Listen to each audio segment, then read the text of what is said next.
The scenic route into York leads through a bar, as the old city gates are called. There are 6 of them around the old town, and they open the way to nearly 2,000 years of history. Much of it preserved remarkably well, from medieval half-timbered houses to classical buildings and the atmospheric ruins of St. Mary's Abbey.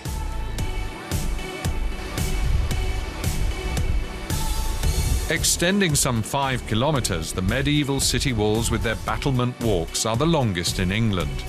20-year-old Alex Donaldson studies history and works as a tour guide in York.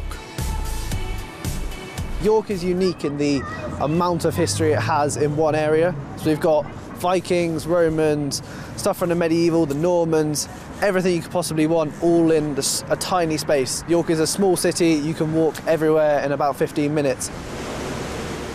Among the city's most famous landmarks are Cliffords Tower, the keep of the long-since ruined York Castle, and York Minster.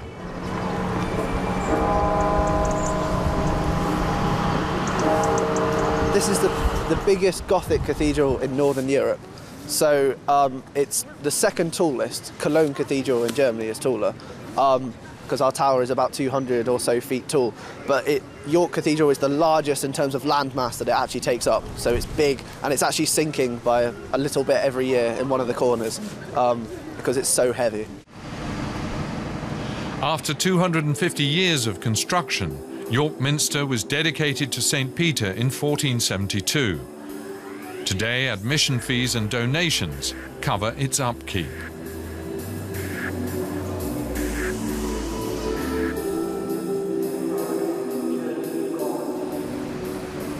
Another unique feature of the city is the late medieval snickelways, narrow alleys leading to the marketplaces.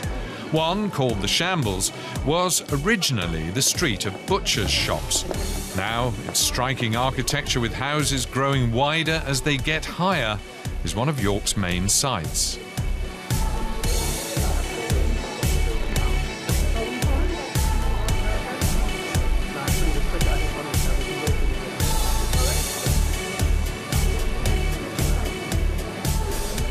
The fact the Shambles looks a little bit shambolic has become a bit of a happy coincidence. And this started in the early Tudor era. So they introduced a tax that meant that you paid your yearly tax depending on how big your bottom floor was. And so to avoid that tax or minimise it, you would make your bottom floor as small as humanely possible, then the next floor bigger and the next floor bigger to compensate. And that's why you get these lovely leaning, wonky houses we have here that makes the Shambles so iconic, really. Away from the narrow streets and alleys, about 15 kilometres northeast of York, are the wide open spaces of the Howardian Hills.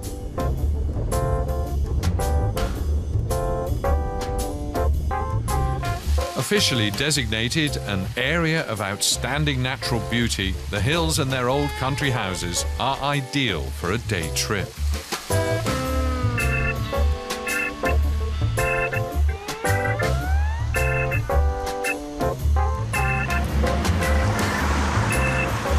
Back in York, a bit of more recent history can be seen at the National Railway Museum, the largest of its kind in the world.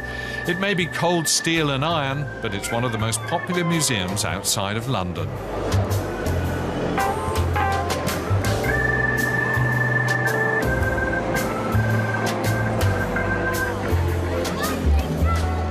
Well, 800,000 people can't be wrong, and there aren't 800,000 railway enthusiasts, really, who come to our door every year. So lots of people come in here and they wander around, and they're surprised by the size of things.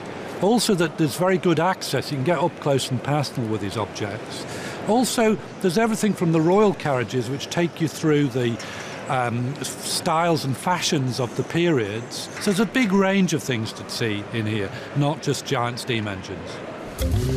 And when night falls on the streets of York, it's time for another very English phenomenon. According to Ghost Research Foundation International, the city harbours the largest concentration of ghosts anywhere in Europe.